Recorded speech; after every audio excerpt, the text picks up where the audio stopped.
आज का ये शंका समाधान अहिंसा बिहार में अपन प्रारंभ करते हैं। और प्रथम प्रश्न के लिए मैं बुला रहा हूं यहाँ पर पिंकी जैन, वे आए और हाँ माइक पहुंचा दे। महाराज जी के चरणों में नमोस्तु नमोस्तु नमोस्तु। महाराज जी, जो लोग दूसरे के प्रति राग द्वेष छल कपट की भावना रखते हैं और जो लोग गुरु की छत्र छाया में रहते हैं, महाराज जी ऐसे लोगों का भविष्य कैसा होना चाहिए? देखो, कई लोग ऐसे हैं जिनका स्वभाव ही ऐसा होता है, स्वभाव जाता नहीं। समझ गए? हमने सुना है कि शंकर के गले में सांप लिपटा रहता है, फिर भी विष नहीं छोड़ पाता। तो कुछ सांप प्रकृति के लोग होते हैं जो शिव से लिपटने के बाद भी जहरीले बने रहते हैं। पर हमें चाहिए कि हम अगर धर्म से जुड़े हैं तो हमारे अंदर धर्म की छाप पड़े, हम अपने जीवन को सात्विकता के साथ जिए। हमारी धार्मिक क्रियाएं तब तक फलवान नहीं होती जब तक हमारे भीतर परिवर्तन नहीं होता। इसलिए हमें भीतर से परिवर्तन की बात सोचनी चाहिए। नमोस्तु महाराज। भरत जी जैन, मिनाल सेज गोल्डन। गुरुवर, धार्मिकता और आध्यात्मिकता में क्या संबंध है? क्या धार्मिकता बगैर आध्यात्म के पूर्ण है? और गुरुजी, दूसरा प्रश्न है, भावना योग का धर्म से कोई संबंध नहीं है, तो हमें ये आध्यात्म पर किस लेवल पर लेके जाता है भावना योग? बहुत अच्छा सवाल आपने किया। धार्मिकता और आध्यात्मिकता के संबंध के संदर्भ में, क्योंकि धार्मिकता जो धर्म की क्रिया करे और आध्यात्मिकता जो धर्म को अंदर से जिए। कोई जरूरी नहीं कि जो धार्मिक हो आध्यात्मिक भी हो, लेकिन जो व्यक्ति आध्यात्मिक होगा वो सच्चे अर्थों में धार्मिक होगा, भले उसके धर्म की क्रियाओं में कुछ कमी हो। हम अपने आप को भीतर से आध्यात्मिक बनाने की तैयारी करें, विचारों से अपने जीवन को जोड़ें। अध्यात्म का मतलब है जो आत्मा के निकट हो, आत्मनि अधि अध्यात्म। जब तक हमारी दृष्टि आत्मपरक नहीं होती तब तक हम अपने जीवन को आगे नहीं बढ़ा सकते। तो धार्मिकता को आध्यात्मिकता से जोड़ने के लिए आत्मज्ञान जरूरी है। जहाँ तक भावना योग का सवाल है, तो भावना योग का धर्म से कोई संबंध नहीं है। ये हमारे जीवन के आंतरिक अनुशासन का आधार है। हम इसके बल पर अपनी भाव शुद्धि कर सकते हैं, भावनात्मक अनुशासन जगा सकते हैं। हम इसे एक प्रकार की आध्यात्मिक क्रांति भी कह सकते हैं, जिसका किसी भी धर्म से संबंध नहीं है। हर प्राणी का ये धर्म बन सकता है अगर उसे अपनाए। रुचि जैन, अयोध्या नगर। मुनिवर के चरणों में बारंबार नमोस्तु नमोस्तु नमोस्तु। मुनिवर, मेरे दो अनुभव हैं भावना योग के। पहला तो मेरे माथे पर एक नींबू के बराबर गांठ थी। वो गांठ भावना योग, उसकी फ़ोटो भी मेरे पास में है, और वो गांठ आप देख सकते हैं पूरी तरह नॉर्मल हो चुकी है। बिल्कुल भी गांठ का ना निशान है ना कुछ है। मेरी वो पूरी गांठ भावना योग के प्रभाव से लगातार 1 साल तक करने से वो स्वतः ही घुल गई, और उसका कोई मार्क भी नहीं, ना मुझे ऑपरेशन कराना पड़ा। डॉक्टर के पास जब मैं गई थी तो डॉक्टर ने मुझे बोला था कि एक हल्का सा चीरा लगाएंगे और वो सिस्ट को निकाल के ऑपरेट कर देंगे। पर उसी टाइम पर मेरी प्रेगनेंसी हुई। तो ये जो मेरा बेटा है, तो 3 मंथ की रिपोर्ट में इसका डाउन सिंड्रोम का आया था कि ये डाउन सिंड्रोम से अफेक्टेड रहेगा। मतलब ये मेंटली हो सकता है वीक रहे या फिजिकली, दो में से कुछ भी हो सकता है। तो उस टाइम पर जब मैंने टेस्ट कराया तो डॉक्टर ने यही बोला कि, मैं उस टाइम इंदौर में थी, तो उन्होंने बोला कि आप अबॉर्ट करा सकते हैं तो करा लीजिए, क्योंकि ऐसे लोगों जो समाज पर बोझ होते हैं। तो हमारा महाराष्ट्री नियम था गर्भपात नहीं कराने का। हमने कहा कि जैसा होगा हम इसी भाव में भोगेंगे और हम इस बच्चे को अपने भावना योग से सही करेंगे। और उस दिन से जो भावना योग करना शुरू किया महाराष्ट्री, इसको इतनी अच्छी अच्छी भावनाएं दी कि स्वस्थ है, सुंदर है, सर्वगुण संपन्न है, साहस है, वीर है, जितने हो सकते हैं।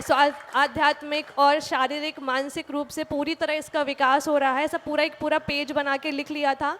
डेली ऊर्जा प्रभा योग से पूरा विजुलाइज करते हुए कि बहुत सुंदर और सबसे अच्छे ऑर्गन्स इसके डेवलप हो रहे हैं, मानसिक रूप से एकदम स्वस्थ है। और जब महाराज जी ये हुआ तो इसकी हाइट नॉर्मल हाइट से ज़्यादा थी, इसका जो लुक्स थे वो बहुत बहुत सुंदर हुआ था, और साथ में ये तुरंत आंखें खोलता हुआ एकदम मुस्कुराता हुआ बाहर आया, तो लग ही नहीं रहा था कि ये रिपोर्ट वही है। एक बार जो बेटा कि- सामने देखो, हाँ अभी भी बहुत अच्छा लुक, इधर देखो, इधर सामने देखो, शर्माओ नहीं। हाँ एक बार जोरदार जोरदार करतल ध्वनि। बंधुओं, ये बहुत अच्छा अनुभव इन्होंने बताया है। ऐसा इनका ही नहीं, ऐसे सैकड़ों लोगों का है। इसलिए मैं सभी से कहूँगा कि आप भावना योग को अपने अभ्यास का अंग बनाएं, गहराई से अपनाएं, औरों को भी प्रेरणा दें। बहुत बहुत आशीर्वाद। जी नमस्ते महाराज श्री। बालक भी बहुत धार्मिक है महाराज श्री, बहुत रात सुंदर। में भी नहीं खाता है, आलू प्याज भी नहीं खाता है, बाहर का भी नहीं खाता है। वो संस्कार ऐसे पड़े कि लगता है मुझे इसको ज़्यादा नहीं करना पड़ता कुछ भी, सिर्फ एक बार बोलना होता है ऐसा नहीं करना है, तो वो ऑटोमेटिक सीख जाता है। बहुत सुंदर, बहुत कोई सुंदर। प्रश्न पूछना चाह रही है? ओ हाँ ठीक है, एक बार ताली बजा दीजिए जोरदार रुचि जी के लिए। और उसके बाद डॉक्टर श्वेता जी जैन अहिंसा बिहार तैयार रहे। महाराज जी, हम तो आदत डाल चुके हैं हर दिन आपके प्रवचन की, आपकी झलक की, आपके मौन की। गुरुदेव, जब आपका विहार होगा तो क्या हमारा मन भी विहार कर पाएगा? मन विहार कर पाए या न कर पाए, मन से विहार तो कर ही सकते हो। समझिए, विहार तो होना ही, अब तो हो गया, चालू हो गया, समझ लो, है ना यार। अहिंसा विहार से ही विहार की शुरुआत है, ऐसा मान लो। तो ऐसे समय में हमें अपने आप को मानसिक रूप से तैयार रखना चाहिए, और आप लोगों को सूरजमुखी जैसा बनना चाहिए। समझ गए? जिस तरफ सूरज उधर हम, जिस तरफ गुरु उधर हम। समझ गए? चलिए। डॉक्टर श्वेता जी जैन वे अपना प्रश्न करें। जी नमस्ते। अपना प्रश्न गुरु चरणों में करेंगे और तैयार रहेंगे महाराज जी, मैं नेपाल साक्षी सिंगई। महाराज जी, मैं नेपाल से हूँ। मैं ब्राह्मण जात का हूँ। मैं शुरू से जैन बना हूँ। बोलो बोलो बोलो। जैन धर्म से मिले, जैन धर्म के कुल पाहे मिले। तो मेरी दादी हैं जो वो नेपाल बुला रही है, तो मैं मटन मच्छी शुरू से नहीं खाता हूँ। तो दादी बोल रही हैं कि नेपाल आना है, तो मटन मच्छी मेरा संकल्प है कि मैं मटन मच्छी नहीं खाता हूँ, और मैं रात्रि भोजन नहीं करता हूँ, और आलू प्याज लहसुन नहीं खाता हूँ, अभिषेक करता हूँ, पूजा करता हूँ। इसलिए मैं क्या करूँ? मैं घर जाऊँगा तो कैसे रहूँगा? यहाँ पर किसके पास रहते हो तुम? दादी पास। दादी है? आप है दादी इसकी? महाराज जी, इनके पापा को मैंने शुरू से रखा था छोटे से, फिर वो नेपाल से शादी करके 2 बच्चे और बीवी को लेकर मेरे पास आ गया, तो मैंने इन लोगों को जैन धर्म में अपनाया है, इन लोगों ने जैन धर्म में लिया है। अब नेपाल से इनकी दादी, इनके फादर एक्सपायर हो गए हैं एक्सीडेंट में, तो इनकी दादी और इनके नाना वगैरह इनको बुला रहे हैं, काफ़ी साल से मेरे पास ही हैं। अब इनको ये समस्या है कि मैं इनको भेजती हूँ तो कैसे भेजूँ? भाई इनका तो ब्लड वहीं पर है, इनका तो इंडिया में कोई भी नहीं है मेरे अलावा। मैं भी इनके माता पिता कहाँ हैं? माँ फादर अभी एक्सपायर हो गए 2 साल पहले एक्सीडेंट में। मम्मी माँ कहाँ है? आप जैन धर्म का पालन करती हैं? जी मेरा हाँ जी। तो अब आप उनको सम्मति दिलाइए, यहीं भारत में अच्छी संभावना खोजिए जिससे इन बच्चों का ये नियम पल सके, इनका जीवन संभल सके। वो यहाँ नहीं आ सकते। हाँ, वो यहाँ नहीं आ सकते हैं। तो आप लोग यहाँ रह करके उनकी देख रेख कर सकते हैं ना। वो नहीं आ सकते महाराज जी, वो नहीं आएंगे यहाँ, बुलाएंगे नहीं आएंगे मेरे गाँव। आप लोग यहाँ रहते हुए इन बच्चों का पालन कर लो ताकि इनका भटकाव ना आए, इनकी धर्म में नहीं, दृढ़ता रहे। उन लोग बहुत पीछे पड़े हैं, सब बोले गाँव आ जाओ, पर हम कैसे ही जाए, यही पूछना चाहते थे आप। अब देखिए मैं इस विषय में क्या कह सकता हूँ। उनका कहना है कि इंडिया में आपका कौन है जो आप पढ़ी है इंडिया में? यहाँ मायका भी है, ससुराल भी है नेपाल में, यहाँ कौन है जो तुम यहाँ पढ़ी हो? अब तो मेरा लड़का ख़त्म हो गया, अब आप लोग वापस आइए गाँव। आप जिम्मा ले लो। मैं ले चुकी हूँ, पर आप जिम्मा लेके दोनों बच्चों को पढ़ा दो। मैंने महाराज जी 6 महीने से 11-11 साल के कर दिए। बहुत सुंदर, चलो आशीर्वाद। साक्षी सिंगई ओम ओम। वे अपना प्रश्न करेंगे और संजू जी जैन भोपाल तैयार रहेंगे। महाराज जी, पर्युषण पर्व में और मंदिर में अगर कोई झूठ बोलता है तो उनको कौन से कर्म का बंध बनता है? झूठ बोलने में तो पाप लगता ही है, और जब पर्यूषण जैसे मौके पे बोलेगा तो और ज़्यादा पाप लगेगा। है ना। चलिए, नहीं बोलना चाहिए। श्रीमती स्मिता जी जैन, कमल जी पाटनी, मिनाल। महाराज जी, मेरा प्रश्न यह है कि जब भगवान आदिनाथ के समोशरण में मारीच का जीव था तो भगवान ने उसके सारे भाव बता दिए थे और ये भी बताया था कि आप इस भाव मतलब इतने टाइम बाद तीर्थंकर बनेंगे। तो क्या सभी जीवों के भाव भ्रमण निश्चित होते हैं, और अगर होते हैं तो फिर गति अनुसार मति होती है या मति अनुसार गति होती है? देखो, इस तरह के प्रश्न में सब उलझ जाते हैं, हमें इसमें बिल्कुल उलझने की ज़रूरत नहीं है। भगवान आदिनाथ ने ये तो बोला कि भावी तीर्थंकर होंगे, लेकिन भगवान आदिनाथ ने बीच के भावों को तो नहीं गिना है ना, असंख्य भाव भी थे। अब भगवान आदिनाथ ने हमें क्या कहा, हमें ये देखना है। भगवान ने ये नहीं कहा कि जो होना है सब मेरे ज्ञान में आ चुका है तो निश्चिंत रह। भगवान ने तो यही कहा कि तुझे अगर अपनी आत्मा का कल्याण करना है तो सन्मार्ग में लग, जिससे तेरे जीवन का कल्याण हो। सामान्य को अंगीकार कर, जिससे तेरा कल्याण हो। इसलिए मैं एक पंक्ति में ये कहूँगा कि ये दिमाग में मत लाइए कि भगवान के ज्ञान में क्या है, इस बात को हृदय में बिठाइए कि भगवान के उपदेश में क्या है। समझ गए? चलिए, ओम। कमल जी पाटनी, मिनाल जैन सामाजिक संस्था के सदस्य भी हैं, वे अपना प्रश्न गुरु चरणों में करें और तैयार रहेंगे। प्रमोद जी चंदेरी जी, जिनके प्रबल आग्रह, वैसे तो अहिंसा विहार वाले हमेशा लगे रहे, लेकिन उनकी उपस्थिति हमेशा बनी रही, पूरे परिवार के साथ में वे तैयार रहेंगे। मुनिश्री नमोस्तु नमोस्तु नमोस्तु। मुनिश्री, भावनाओं का हमारे जीवन में क्या महत्व है? भावनाओं का हमारे जीवन में क्या महत्व है? हमारे संपूर्ण जीवन को भावनाएं ही नियंत्रित और संचालित करती। भावना से ही बंध है और भावना से ही मोक्ष है। समझ गए? अगर भाव अच्छे हैं तो जीवन अच्छा होगा, और भाव खराब हैं तो पूरा जीवन खराब होता है। इसलिए भावना को हमें संभाल करके चलना चाहिए। नमोस्तु महाराज जी, नमोस्तु महाराज। अभी आ रहे हैं। आदिनाथ, संभवनाथ, शांतिनाथ, पारसनाथ, महावीर स्वामी भगवान की, संत श्रोमणी आचार्य भगवान श्री विद्यासागर जी महाराज की, मनसासीन मुनिदय श्री प्रमाण सागर जी, संगान सागर जी महाराज की। महाराज जी नमोस्तु नमोस्तु।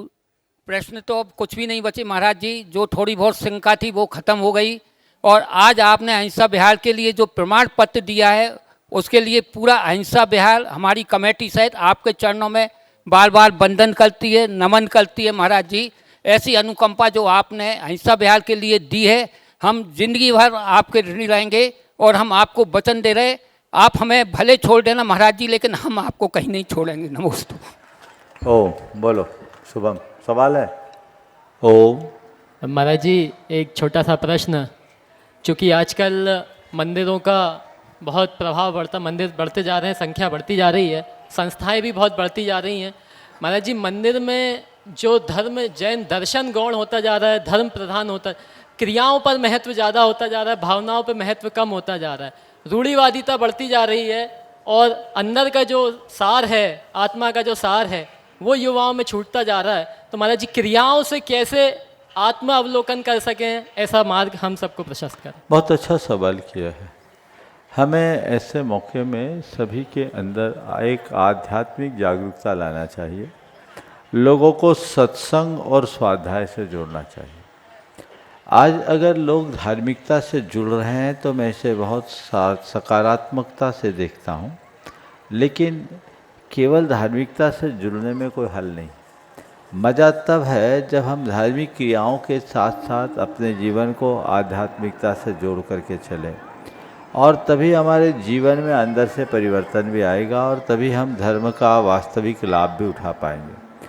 तो लोगों में एक जागरूकता लानी चाहिए, और इस प्रकार के भ्रांत अवधारणा से मुक्त होना चाहिए। महाराज जी, आज ही एक बहुत ही बड़े बिल्डर थे, मैं उनका नाम तो नहीं लेता हूँ, तो वो आकर आज मुझे बोले कि मुझे जैन धर्म की प्राथमिक शिक्षा प्राप्त करनी है। तो मैंने उनको बोला कि मुनिश्री की जैन तत्व विद्या का स्वाध्याय करें, आप प्राथमिक से लेकर मैट्रिक तक पास हो जाएंगे। बहुत सुंदर। और प्रदीप जी कासलीवाल खंडवा में अपना प्रश्न करेंगे, तैयार रहेंगी ब्रह्मचारिणी सविता दीदी जी। गुरुजी के चरणों में दयोदय तीर्थ परिवार बोरगांव खुर्द की ओर से कोटि कोटि बार वंदन। गुरुजी, मेरा प्रश्न ये है कि रंगों का प्रभाव, जैसे रंगों का प्रभाव हरा रंग में मेरे सभी मित्र है, सभी मेरे मित्र है, वो स्लोगन लिखा है और उस पर हरा रंग लगा था। तो 100 परिवार मेरे को मिले यात्रा में, तो वो रंग से प्रभावित हुए। तो क्या रंगों से भी प्रभावित भावना योग में लोग होते हैं क्या? देखिए, रंग का अपना विज्ञान है। रंगों के विज्ञान के आधार पर पूर्ण चिकित्सा की व्यवस्था है। हर व्यक्ति के ऊपर रंगों का अलग अलग प्रभाव पड़ता है। हरा रंग जो है मित्र मैत्री का प्रतीक है, केसरिया रंग प्रेम का प्रतीक है, सफ़ेद रंग शांति का प्रतीक है, ऐसे विभिन्न, लाल रंग ऊर्जा और उत्साह का प्रतीक है। तो पीला रंग है वह हमारे अंदर की उमंग को प्रतीक करता है, सद्भावना को प्रकट करता है। तो ऐसे अलग अलग रंग है, उन रंगों का अपना अपना प्रभाव है और हमें उस दृष्टि से देखना चाहिए। भावना युग में यही हुआ महाराज, ले सकते हैं, 100 लोग प्रभावित हुए। बहुत सुंदर। ब्रह्मचारी सविता दीदी। दो ही महाराज के चरणों में कोटि सा नमोस्तु नमोस्तु नमोस्तु। महाराज श्री अपने सिद्धांत के अंदर 10 करण की व्यवस्था आई है। तो ये जो निधत्ती और निकाचित जो करण है वो हमारी किस प्रकार की प्रवृत्ति होगी जिसके माध्यम से उसका आश्रय और बंध होता है? ऐसा कहीं नहीं लिखा कि इस कारण से निधत्ती और निकाचित करण होता है।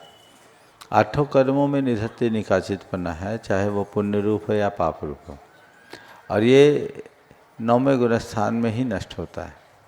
कहीं नहीं लिखा कि इस कारण से निधत्ती और निकाचितपना होता है। ये जरूर लिखा है कि भगवान की भक्ति करने से निधत्ती निकाचितपना भी नष्ट हो जाता है। नमस्ते। पूर्व जिला न्यायाधीश आशा जी गोदा।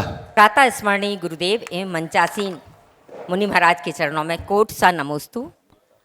गुरुदेव, विगत दिनों में आपके अथक प्रयास, आपकी विराट सोच और आपके सानिध्य में विद्या प्रमाण गुरुकुलम के शिलान्यास के साथ ही एक अद्भुत इतिहास की रचना हुई है, जिसके साक्षी हम सभी भोपालवासी रहे हैं। गुरुदेव, हम लोग इस गुरुकुलम के निर्माण में हम सभी भोपालवासी श्रावकों की क्या भूमिका होना चाहिए और हम इसमें किस प्रकार से सहयोग कर सकते हैं? गुरुदेव, मार्गदर्शन दीजिए। बहुत अच्छी भावना आपने प्रकट की है। गुरुकुलम निश्चित रूप से आप लोगों के सौभाग्य का प्रतीक बन गया है और कल आपकी पहचान का आधार भी बनेगा। कई लोगों ने बढ़ चढ़ कर के अपनी भागीदारी दी है। आप लोगों ने पूछा हम लोग क्या सहयोग दे सकते हैं। 2 ही चीज़ें हैं, दान और योगदान। तन मन धन से आप जो सहयोग दे सके दे। गुरुकुलम में बहुत बड़ा लक्ष्य है। आप लोग, मैं तो चाहूँगा हर परिवार को अपनी शक्ति और श्रद्धा के अनुरूप कुछ भी अंशदान देना चाहिए। मैंने कहा था कि यहाँ नल और नील का भी उतना ही महत्व है जितना कि नन्ही गिलहरियों का। लोगों ने, बड़े बड़े लोगों ने अपने अपने स्तर से बहुत बड़ा योगदान दिया है और लगभग सभी प्रकल्पों के लिए एक मजबूत आधार बन गया। लेकिन काम बड़ा है, आप लोग भी उसमें अपना योगदान दे सकते हैं और इस तरह की परंपरा बनी रहे तो एक नहीं अनेक प्रकल्प प्रकट हो सकते हैं। दूसरा काम, इसके लिए समाज में एक सकारात्मक वातावरण बनाना, इसकी प्रभावना को बढ़ाना, अन्य लोगों को इस तरह के कार्यों के लिए प्रेरित करना। क्योंकि मेरा मानना है हम अपने समाज को केवल एक गुरुकुल से नहीं संभाल सकते, हमें ऐसे सैकड़ों गुरुकुलों की ज़रूरत है और ये तभी संभव होगा जब लोग इसके लिए उत्साहित होंगे। कई लोग हैं जो इस तरह के कार्यों को बहुत उत्साहित होकर स्वीकारते हैं। एक सज्जन ने इससे प्रभावित होकर मुझसे कहा, महाराज जी, मैं अपने रिटायरमेंट के बाद अपनी सारी बचत राशि ऐसे ही कार्य में लगाना चाहूँगा, आप जिसके लिए आशीर्वाद दें। ये एक सकारात्मक प्रेरणा है।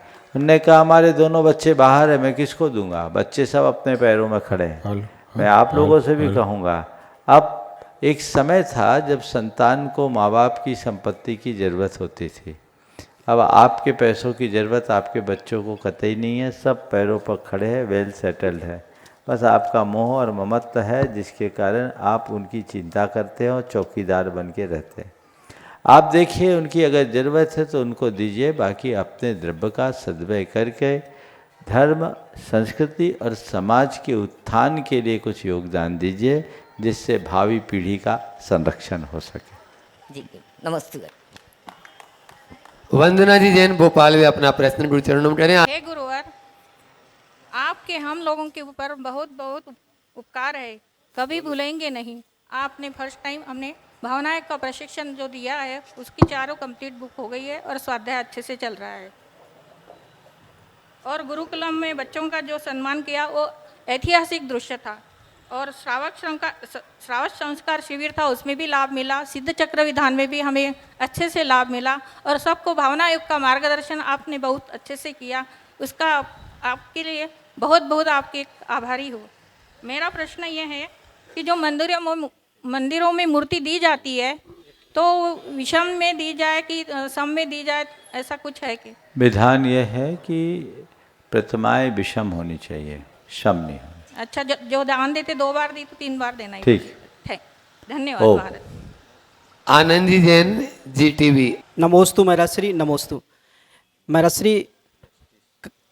एक कार्यक्रम में अभी मैं कटनी गया था, तो फील टू हील भावना योग की पुस्तक जब मैंने आशुतोष राणा जी को भेंट की तो वो उन्होंने बड़ी सराहना की। और चूँकि वो रेगुलरली भावना योग को देखते रहते हैं और आपको रील्स के माध्यम से वो पूरा वॉच करते रहते हैं, और बोले मैं फॉलो भी करता हूँ।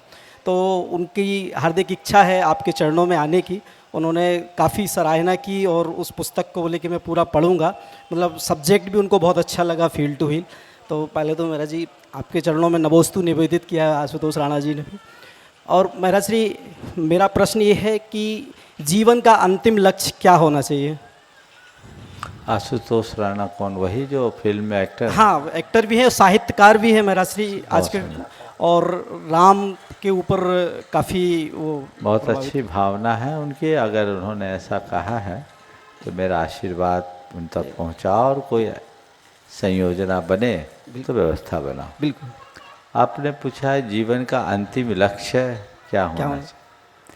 जीवन का अंतिम और एक ही लक्ष्य है, वो है जीवन का उत्थान।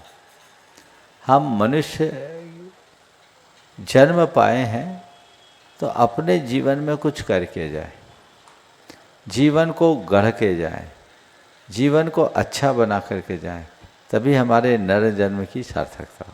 नमोस्तु। हाँ। Doctor DK Jain, Priyanka ji Jain. प्रियंका जी हैं?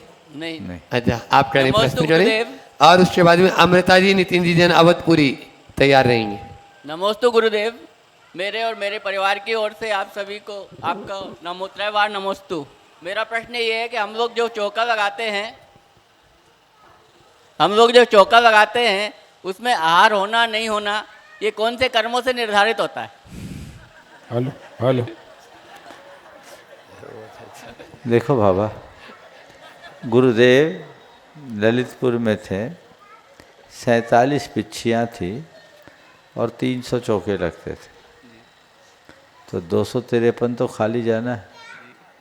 गुरुजी ने एक दिन लोगों को एक सॉल्यूशन दिया कि मैं एक गारंटी ले सकता हूँ, एक चौका भी खाली नहीं जाएगा।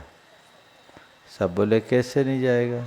बोले यहाँ 3000 परिवार सुनते हैं, हर घर से एक साधु बना दो, कोई चौका खाली नहीं है। समझ गया? ये चीज़ें तो होती है, कृतकारी तन्मोदन होना चाहिए। जब साधु कम हो और चौके ज़्यादा हैं तो खाली तो होना ही है, विक्रिया करके तो जाएंगे नहीं, इसलिए इसका विकल्प नहीं। नमस्ते गुरुदेव। अमृता जी, नितिन जैन अवधपुरी, वे अपना प्रश्न गुरु चरणों में करें। महाराज श्री के पावन चरणों में त्रयवार नमोस्तु नमोस्तु नमोस्तु। महाराज श्री, प्राथमिकता, वास्तविकता और व्यवहारिकता की उत्तर पुस्तिका में, फिर से बोलिएगा। प्राथमिकता, वास्तविकता और व्यवहारिकता की उत्तर पुस्तिका में भावनाओं को अंक क्यों नहीं मिलते? प्राथमिकता, व्यवहारिकता और वास्तविकता की उत्तर पुस्तिका में, भावनाओं को अंक क्यों नहीं मिलते? प्राथमिकता, व्यवहारिकता और वास्तविकता की उत्तर पुस्तिका में भावनाओं को अंक क्यों नहीं मिलता? मुश्किल ये है कि प्राथमिकताएं दिख जाती है, व्यवहारिकता प्रदर्शित हो जाती है, और वास्तविकता व्यक्ति समझ लेता है, लेकिन भावनाएं कम समझ में आती है। काश अगर हम समझ लें तो चीज़ें बदल जाएगी। हालांकि हमारी प्राथमिकता व्यवहारिकता और वास्तविकता के पीछे भी भावनाएं ही काम करती है। हमारी भावनाएं ही हमारी प्राथमिकता को तय करती है। भावनाएं ही हमें हमारी व्यवहारिकता से जोड़ती है और भावनाएं ही हमें वास्तविकता का एहसास कराती है। नमोस्तु महाराज, नमोस्तु। श्रुति जी, डॉक्टर राहुल जी जैन, छत्रसाल नगर, द्वय अपना मुनिराज प्रश्न गुरु चरणों में कर रहे हैं। नमोस्तु नमोस्तु नमोस्तु। हाँ। हे गुरुवर, मेरा प्रश्न है कि अपन मोक्ष के लिए साधन, मतलब मोक्ष के लिए अपन बहुत पुरुषार्थ करते हैं, लेकिन मोक्ष में वास्तविकता क्या, वहाँ पर क्या है? वहाँ कुछ नहीं है। जो कुछ हम कर रहे हैं वो सब नहीं है। जहाँ कुछ नहीं है उसी का नाम मोक्ष है, और जिसको कुछ करने की इच्छा उसके लिए मोक्ष में जगह नहीं है। सबसे मुक्त होने का नाम ही मोक्ष है। समझ गए? श्रीमती अनुश्री सिंगई जी, द्वय मुनिराज के चरणों में मेरे आत्मा के असंख्यात प्रदेशों से त्रैवार नमोस्तु नमोस्तु नमोस्तु मेरे भगवान। महाराज जी, मैं अपना भावना योग का अनुभव शेयर करना चाहती हूँ सबके साथ। विगत 6 से 7-8 माह पहले मेरी इतना ज़्यादा स्वास्थ्य खराब हुआ, मेरा एकदम बॉडी में बहुत ज़्यादा हैवीनेस आ गई और वॉमिट इतनी ज़्यादा हुई और मैं चक्कर खा के गिर गई। बहुत जगह डॉक्टरों को दिखाया कि क्या रीज़न है, तो मेरी नींद की दवाई भी स्टार्ट हो गई महाराज श्री। साइकेट्रिक किसी ने बोल दिया उन डॉक्टरों को दिखाना पड़ेगा, यहाँ जाओ वहाँ जाओ। महाराज जी, रिपोर्ट पे रिपोर्ट, रिपोर्ट पे रिपोर्ट, मुझे समझ में नहीं आ रहा था मैं अपने आप को कैसे संभालूँ। हर क्षण मुझे यही लगता था कि ये मेरा लास्ट क्षण है।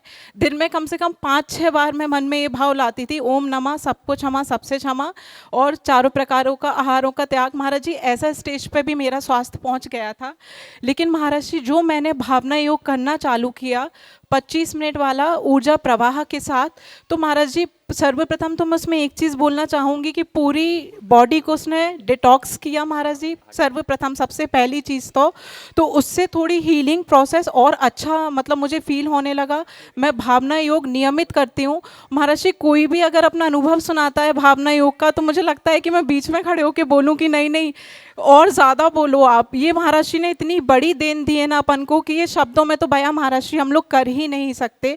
और अब महाराज जी स्थिति मेरे साथ 6-7 महीने बाद ऐसी है, मैंने 5-4 महीने लगातार नींद की दवाई और ना जाने क्या क्या दवाइयाँ खाई हैं। अब महाराज जी मैंने क्या रिपोर्ट्स नहीं करवाई, जितनी भी रिपोर्ट्स करवाई महाराज जी सब नॉर्मल आई हैं। मैं पूर्णतः स्वस्थ हूँ महाराज जी। मेरे पास शब्द ही नहीं है कि मैं बयां कैसे करूँ और लोगों तक अपने भाव कैसे पहुँचाऊँ। महाराज जी, ये तो मेरे भावना योग का अनुभव रहा है। और शंका, हाँ महाराज जी, मैं एक बार खाना छोड़ सकती हूँ लेकिन भावना योग करना नहीं छोड़ूंगी। और महाराज जी, शंका मेरी ये है कि हम सबका ऐसा कौन सा महाराज जी जन्म जन्मांतर का पुण्य होगा जो इस हुंडा संपणी काल में, पंचम काल में भी महाराज जी आप जैसे ज्येष्ठ श्रेष्ठ उत्कृष्ट मुनि का सानिध्य, गुरु का सानिध्य हमें प्राप्त हो रहा है। हम जैसे तुच्छ व्यक्ति तो महाराज जी क्या ही बोले, लेकिन आप जैसे असीम कृपा गुरु को अपने सामने समकक्ष देखते हैं तो बहुत बड़ी महाराज जी ऐसा हमारा कौन सा पुण्य है महाराज जी, बस मैं ये पूछना चाहूँगी। पहले तो मैं चाहूँगा बहन जी का एक बार जोरदार अभिनंदन कर दीजिए। निश्चित जिन्होंने भावना योग को साधा है उसने कल्पना से भी बढ़ कर के चीज़ों को पाया है। आपके माध्यम से मैं सभी को यही संदेश देना चाहूँगा कि भावना योग को साधिए। दूसरी बात आपसे मैं कहूँगा कि जो आपने अपने जीवन में घटित किया है इसे जगत व्यापी बनाने के अभियान में जुट जाइए। औरों को भी प्रेरणा दीजिए ताकि हर कोई, जिसमें कुछ नहीं लगना, केवल थोड़ा सा समय और श्रद्धा, उसे समर्पित करके व्यक्ति अपने जीवन में बहुत कुछ पा सकता है। लोक कल्याणकारी क्रिया है तो उसे लोग अपनाएं। और आप सबसे मैं कहूँगा भावना योग के विषय में आप पढ़िए। फील टू हील भावना योग का विज्ञान, उसकी बहुत श्रेष्ठ पुस्तक है। अन्य भी भावना योग पर 10 पुस्तकें तैयार हो गई। आपको जो सुलभ हो उन पुस्तकों को आप पढ़िए और न केवल पढ़िए, औरों को भी पढ़ने की प्रेरणा दीजिए और भावना योग के प्रचार अभियान का हिस्सा बनिए। आप लोग कहीं बाहर निकले तो छोटी सी पुस्तक है भावना योग आत्म साक्षात्कार का मार्ग। और अभी एक बहुत छोटी सी पुस्तक हमने तैयार की है आप लोगों के लिए, भावना से जीत।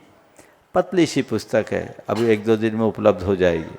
आप अपने बैग में रखिए और लोगों को दीजिए, उससे उनको भावना योग के लिए प्रेरणा मिलेगी और लोग अपना सकेंगे। मौखिक शब्दों में भी आप लोगों को बोल सकते हैं। आप सब यदि जितने लोग इस कार्यक्रम को देख और सुन रहे हैं, यदि मन में ठान ले कि भावना योग का हमें स्वयं प्रयोग करना है और औरों को भी उसके लिए प्रेरणा देना है, तो बहुत बड़ा परिवर्तन हो सकता है, लोग लाभान्वित हो सकते हैं। महाराज जी शंका भी थी। हाँ, शंका आपकी कौन से पुण्य के उदय से हमें सब कुछ मिला है मुझे नहीं मालूम, पर मैं ये महसूस करता हूँ कि निश्चित हम इस धरती के महान भाग्यशाली लोगों में एक हैं, क्योंकि विद्या सागर के युग में जन्म लेने का मौका मिला। अगर हम 50 बरस पहले जन्मे होते हैं तो आज जो रूप है वो नहीं मिलता, और 50 बरस आगे जन्मते हैं तो उनको भी ये नहीं मिलेगा। तो पुण्य तो है, लेकिन केवल पुण्य के गीत गाने से काम नहीं होगा, पुण्य का प्रयोग करने में ही उत्थान होगा। हमें अच्छे संयोग मिले हैं, ये हमारा सौभाग्य है, लेकिन हम उनका अच्छा प्रयोग करें तो हमारा और अहोभाग्य होगा। नमोस्तु महाराज जी। महाराज जी मैं यहाँ बताना भूल गई, लेकिन कक्ष में मैंने आपको बताया था कि जो भी मुझसे मिलता है और वो पूछता है कि पहले तो आप 2-2 3-3 दिन हॉस्पिटलाइज रही हैं, हर महीने आपका सुनने में आता था कि आप हॉस्पिटलाइज रही हैं, तो अब कैसे सही हुई हैं, आप एकदम स्वस्थ कैसे हुई हैं। तो मैं सबको भावना योग का ही बताती हूँ कि करिए करिए। आप तो भावना योग का ट्रेनिंग देना शुरू कर दो। और यहाँ अहिंसा विहार में प्रमोद जी, आपके पास जगह है नीचे के हॉल में, एक सेंटर अगर आप लोग बनाना चाहो तो उसकी भी व्यवस्था बन सकती है। इस कॉलोनी में और भी लोग हैं, तो सामूहिक रूप से अगर आप चाहें तो ये व्यवस्था बन सकती। नमोस्तु महाराज जी। हाँ, प्रमोद जी कह रहे 1 हफ्ते में हम शुरू कर देंगे। बहुत सुंदर, एक बार प्रमोद जी का जोरदार अभिनंदन करें। हाँ, अजीत जी पंत, डुनाइतन ट्रस्टी। गुरुदेव के चरणों में कोटि कोटि नमन, कोटि कोटि बंदन। गुरुदेव आपने भोपाल वासियों को भरपूर दिया है, जिसकी जितनी शक्ति थी उसने उतना ग्रहण किया है। किसी ने टैंकर भरकर ग्रहण किया है, किसी ने टंकी भरकर ग्रहण किया है। फिर से बोलो। गुरुदेव आपने भोपाल वासियों को भरपूर स्नेह और उपकार किया है, जिसकी जितनी शक्ति थी उसने उतना ग्रहण किया है। किसी ने टैंकर भर के, किसी ने टंकी भरकर, किसी ने कटोरी और गिलास भर के, जिसकी जितनी क्षमता थी उतना ग्रहण किया है। फिर भी गुरुदेव गिलास आधा खाली है, अभी पूरा नहीं भरा है। ऐसा है गुरुदेव। हाँ। इसके साथ एक मन में जिज्ञासा है कि जाप क्या है, जाप को किस तरह करना चाहिए, कब करना चाहिए, कैसे करना चाहिए, जाप का क्रम क्या होना चाहिए। जाप करते समय मन बहुत अधिक भटकता है, उसको कैसे नियंत्रण करें, संयमित करें। लघु जाप और पूर्ण जाप में क्या अंतर है, उसका क्या महत्व है? इनका प्रश्न नहीं, प्रश्नमाला है। सबसे पहली बात तो मैं कहूँगा, गिलास खाली रखना, भरना मत। खाली रहेगा तभी तो भर पाएंगे। और ऐसा तो नहीं कि महाराज जी का भोपाल का चैप्टर क्लोज हो गया, ऐसा है क्या? नहीं है ना।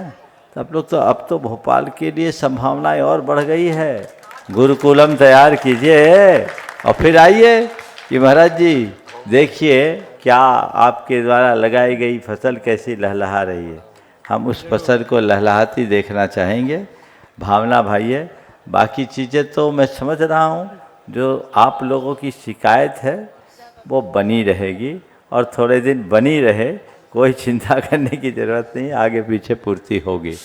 आपने बहुत अच्छा सवाल किया, जप क्या है, उसे कैसे करना चाहिए, लघु जाप और बृहद जाप में क्या रूप होना चाहिए, और जप के समय में चित्त के भटकाव को कैसे रोका जाए। देखिए जप क्या है, नामस्मरण का नाम जप है, और जप शब्द 2 शब्दों अक्षरों के मेल से मिला है, बना है ज और प। ज का अर्थ होता है जन्म और प का अर्थ होता पाप। जन्म यानी संसार और पाप यानी पाप। जो संसार और पाप को नष्ट करे उसका नाम जाप। तो जाप हमारे कर्म क्षय का सबल कारण है। जाप के बल पर हम अपने कर्मों का बहुत अच्छे से क्षय कर सकते हैं। अब लघु जाप हो या बृहद जाप, हम जप करें तो एकाग्रता के साथ करें। यदि हम एकाग्रता के साथ जाप करते हैं तो उसका अर्थ कुछ और होता है, और मन हमारा अगर भ्रमित हो जाता है, भटक जाता है, तो जाप का अर्थ कुछ और हो जाता है। तो जाप में एकाग्रता कैसे रखें? आप जाप के मनकों को सामने रखिए। अगर माला लेकर के जाप करते हैं, प्राय लोग नमोकार की जाप करते हैं, तो माला को आप उसके मनकों को ऐसे घुमाते हुए जपिए कि आपको लगे कि इसी मंत्र में 5 पद लिखा हुआ है। नमो अर्हंतानम, नमो सिद्धानम, नमो आयरियानम, नमो वध्यायनम, नमो लोए सब सावन। नमो अर्हंतानम, नमो सिद्धानम, नमो आयरियानम, नमो वध्यायनम, नमो लोए सब सावन। जाप को एक क्रिया मानकर न करें, जाप को अपने पाप भंजन की प्रक्रिया मानकर अपनाएं। और उसमें आप देखिए कि मैं केवल मंत्र का उच्चारण करूंगा तो कुछ नहीं मिलेगा, अपने मन को मंत्रित करूंगा तो मुझे फल मिलेगा। तो वो हम अभ्यास में लाएं तो बड़ा बदलाव हो सकता है। इससे चित्त का भटकाव भी रुकेगा और आनंद की अनुभूति भी होगी। तो आप वैसा करें, और इसके लिए शुरुआत में आप लोग 27 बार जाप करने का अभ्यास करें। 108 की जाप में मन भटक सकता है, 27 को एकाग्रता से करिए, फिर इसको 36 ले आइए, फिर आप 45 ले आइए, फिर 54 ले आइए, धीरे धीरे बढ़ाइए। एक प्रयोग करके देखिए, आपकी सारी शंकाओं का समाधान मिलेगा, और जो आपकी शिकायत है उसके लिए सबरी बने रहिए। ओम। अलका जी जैन भोपाल में अपना प्रश्न करो। जस्टिस DK जैन साहब तैयार रहेंगे। नमोस्तु महाराज जी। महाराज जी, मेरा प्रश्न, विवाह शादी के लिए कुंडली मिलाल को कितना महत्व देना चाहिए? मिलाने को, कुंडली मिलाने को कितना महत्व देना चाहिए? मैं तो कई बार इस विषय में अपना मंतव्य प्रकट कर दिया। कुंडली मिले या न मिले, मेंटल वाइब्रेशन मिलना चाहिए। आज के संदर्भ में कुंडली बहुत प्रासंगिक नहीं। नमोस्तु महाराज। जस्टिस DK जैन साहब वे अपना प्रश्न गुरु चरणों में कर रहे हैं। चरणों में बारंबार नमोस्तु। परंपराचार्य नेम सागर के चरणों बार बार संयम सागर नमोस्तु। गुरुवर आपके दोनों के चरणों में नमोस्तु। गुरुवर मेरा प्रश्न ये है, आवाज आ रही है? जस्टिस साहब ये वाला माइक ठीक नहीं।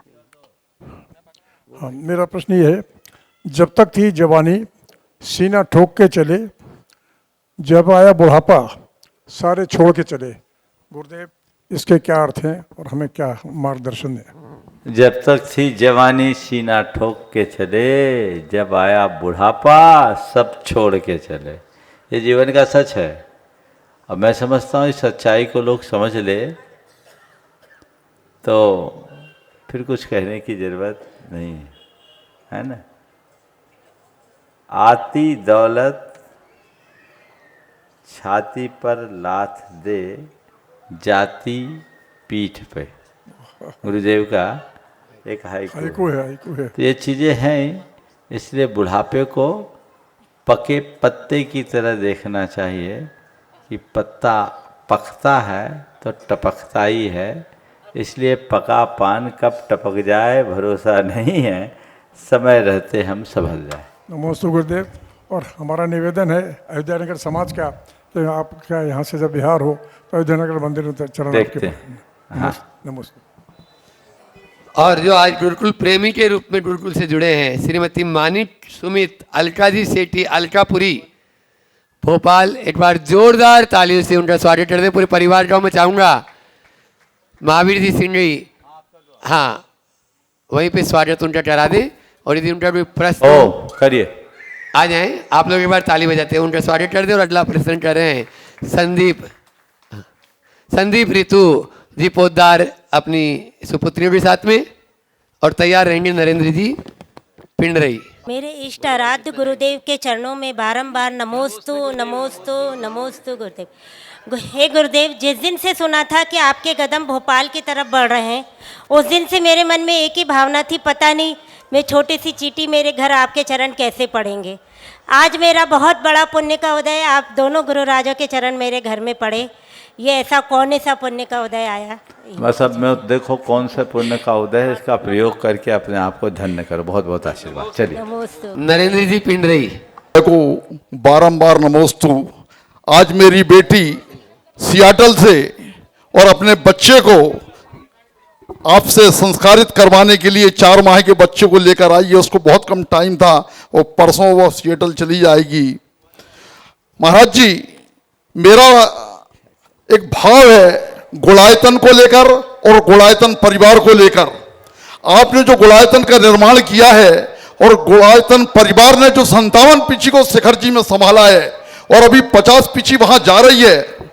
मेरे को 1983 का वो सीन याद है आचार्य श्री का, जब उनको शिखर जी से उनको चतुर्मास करना था, वहां पर ऐसी व्यवस्था नहीं थी, उन्होंने ईसरी में बिहार किया। आपने जो गुणायतन परिवार ने एक ऐसा कमाल कर दिया है कि वहां पर संत सागर महाराज ने कहा कि मेरे अनुज ने जो काम किया है वो, जैसा आप अपने शंका समाधान में कहते थे हम श्रावकों के लिए कि जब गुणायतन देखोगे तो आय और बाह करोगे। अभी हमारे साधु संत वहां पर पीछे जितनी थी पिंडरी के लोग भी थे, उन्होंने कहा कि क्या आय और बाह बनाया मेरे अनुज ने। संत सागर महाराज ने वो तारीफ की है, मेरे दिल और दिमाग में करीब करीब 15 दिन से ये बात कहने के लिए गूंज रही थी। और ये मेरी बिटिया का एक शंका है, वो जल्दी बोलो। ये तो भूमिका महाराज थी। जी के चरणों में नमोस्तु नमोस्तु नमोस्तु। महाराज जी, मेरी शंका ये है कि 9 महीने मैंने इस बच्चे की, जब ये गर्भ में था तो मैंने शंका समाधान किया, भावना योग किया। हाँ, भावना योग किया। इसके लिए जो आपका 9 मिनट का गर्भ वाला सब हाँ। तो मेरा प्रश्न ये है कि अब इस जीव जब ये दुनिया में आ गया है तब हम कैसे इसका उद्धार जैसे कर 5 सकते मिनट हैं? की भावना योग रोज सुनाओ लोरी की तरह। अच्छा। सुबह उठने वाला और रात में सोने वाला, इसे नियमित करो। 5 मिनट में कोई दिक्कत नहीं। आप भावना योग करके सोइए और भावना योग करके जगाइए, बच्चे पर बहुत अच्छा असर। ओम। और महाराज जी, ये बच्चा संस्कारित होने के लिए आया हुआ है। महावीर जी ममता जी सिंगड़ी और अपने सिद्धार्थ लेट सीटी के और सदस्यों के साथ समस्त BHEL क्षेत्र के समाज की तरफ से मुनि श्री परमार सागर जी महाराज, मुनि श्री शंदान सागर जी महाराज के पावन चरणों में बारंबार नमोस्तु नमोस्तु नमोस्तु। महाराज जी, सामान्यतः यह देखा जाता है कि हम लोग महाराज जी की बैयावृत्ति करते हैं, उसी को सेवा मानते हैं। क्या घर परिवार में अगर पुत्र पिता की सेवा करता है या परिवार के और जनों की सेवा करता है तो क्या हुआ है, बैयावृत्ति की श्रेणी में आएगा या नहीं आएगा? देखिए, परिवार की सेवा भी सेवा है और जो घर की सेवा करेगा वही बाहर की कर पाएगा। गुरुओं की सेवा एक अलग रूप में है, लेकिन परिवार के सदस्यों की सेवा भी अपना कर्तव्य मानकर करना चाहिए। ओ नमोस्तु महाराज जी, समस्त BHEL छत की तरफ से आपके चरणों में आभार, बारंबार नमस्ते। आप आशीष जी सिंगड़ी वे अपना प्रश्न करें और तैयार रहेंगे। श्वेता सम्मेत जैन, अहिंसा बिहार। नमोस्तु महाराज जी, नमोस्तु नमोस्तु। महाराज श्री, अगर किसी मंदिर जी में महाराज श्री अगर किसी मंदिर जी में भगवान पारसनाथ भगवान श्री की जिन में नहीं है तो उसमें अगर हम निर्माण लाडू चढ़ाते हैं तो चढ़ाना चाहिए या नहीं चढ़ाना चाहिए? और चढ़ाना चाहिए तो जो लोग उसके लिए मना करते हैं उनको क्या दोष लगेगा? अरे बाबा, 24 भगवान हैं, भगवान एक ही हैं, तो बाकी भगवान का कल्याणक नहीं मनाओगे क्या? मनाते हैं। अरे हम एक में ही सबकी स्थापना कर सकते हैं। ये दीप नहीं ज्योति है, समझ गए? ये भ्रम है, लोगों को मना करना उचित नहीं। नमस्ते। श्वेता सम्मेत जी जैन, अहिंसा बिहार, अपना प्रश्न करें। महाराज जी, मेरा आपसे प्रश्न है कि विषम परिस्थितियों में अपने समता के भाव कैसे रख सकते हैं? क्योंकि नॉर्मल में तो हम बहुत अच्छे परिणाम रखते हैं अपने, लेकिन अनुकूल परिस्थितियों में समता के भाव कैसे रख सकते हैं? अनुकूल परिस्थितियों में कि प्रतिकूल? प्रतिकूल परिस्थितियों में समता के भाव कैसे रख सकते हैं? अनुकूल परिस्थिति में समता की भावना भाओगे तो प्रतिकूल परिस्थितियों में समता रखने की क्षमता आएगी। तो हमेशा इन 2 लाइनों को बार बार दोहराओ। होकर सुख में मग्न न फूलूं, दुख में कभी न घबराऊं, इष्ट वियोग अनिष्ट योग में सहनशीलता दिखलाऊं। और जो प्रतिकूल परिस्थिति है उस समय केवल एक वाक्य याद रखो, ये थोड़ी देर की बात है। ये थोड़ी देर की बात है, सब ठीक होगा तो चीज़ें सुधर जाएगी। ओम। हाँ। कल्पना डॉक्टर CS जी जैन। नमोस्तु नमोस्तु। मैं कल्पना जैन का भाई हूँ महाराज जी।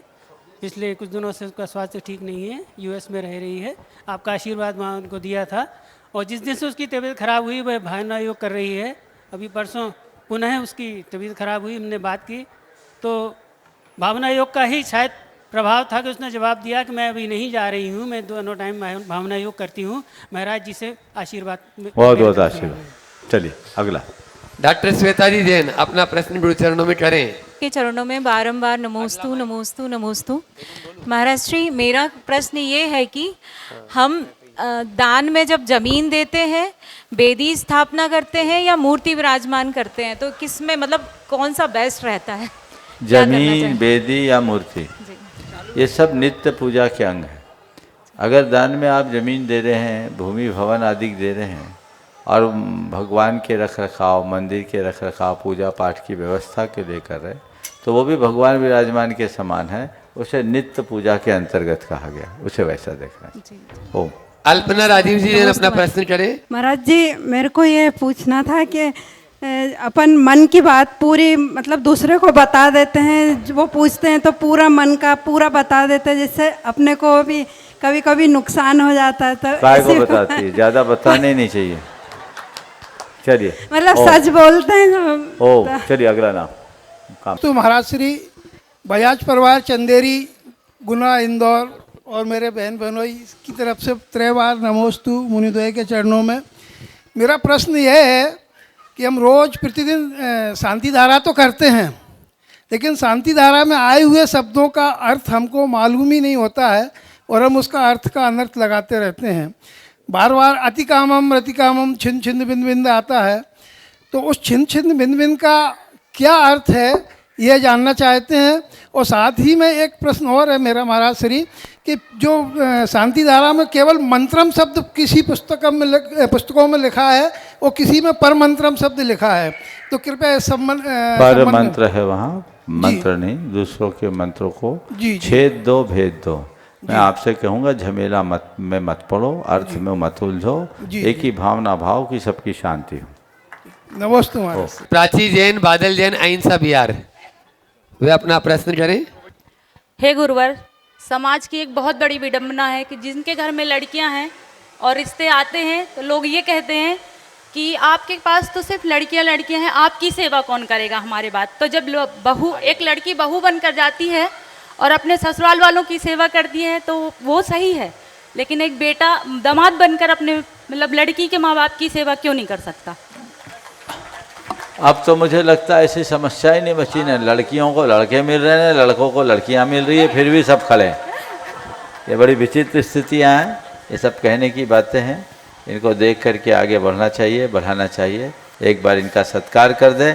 और बहुत अच्छे भाव इन्होंने रखे हैं। समय आप सबका हो गया, जैसा महाराज श्री ने बताया। अहिंसा बिहार वालों को ये बिहार में अच्छा लाभ मिला है, यादगार दिन आप सबके लिए रहेगा जरूर। सभी को आशीर्वाद। बोलिए परम पूज आचार्य गुरुवर श्री विद्यासागर महाराज की। बोलिए उदार